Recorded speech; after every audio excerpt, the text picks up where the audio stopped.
তো বদলি হজ আসলে কারা করতে পারে বা জি, হজ্জে বদল বলে এটাকে। হজ্জে বদল হলো আরেকজন মুসলিম যার হজের বিধিবিধান জানা আছে, তিনি একজনের পক্ষ থেকে হজটি আদায় করে দিতে পারেন।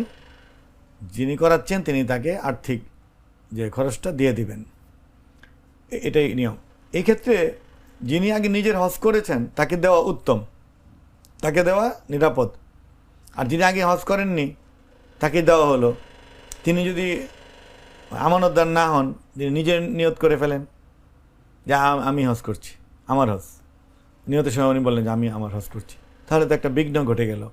এই জন্য যিনি আগে হজ করে ফেলেছেন তারটা ফরজ আদায় হয়ে রয়েছে, এখন সে নফল, এই জন্য সে নিয়ত করলেও তারটা হবে না, কারণ এই হজটি ফরজ। আর হলো মাসলা মাসাইল জানা বিষয়টি আছে। বদলি হজের নিয়ত কিভাবে করতে হয় আর সাধারণ হজের নিয়ত? সাধারণ হজের নিয়ত হলো যে আল্লাহুম্মা ইন্নী উরিদুল হাজ্জা ফায়াসসিরহু লি ওয়া তাকাব্বালহু মিন্নি, আল্লাহ আমি হজের নিয়ত করছি, আপনি এটি সহজ করুন, কবুল করুন।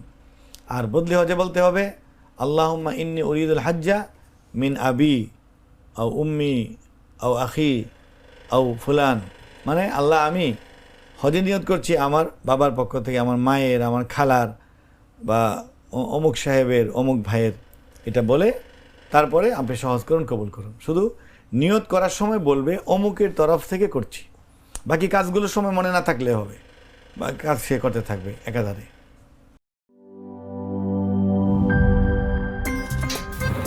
আমার একটা স্মার্ট সিদ্ধান্তে 25% গ্যাসের খরচ কমেছে। ভাবছেন কিভাবে?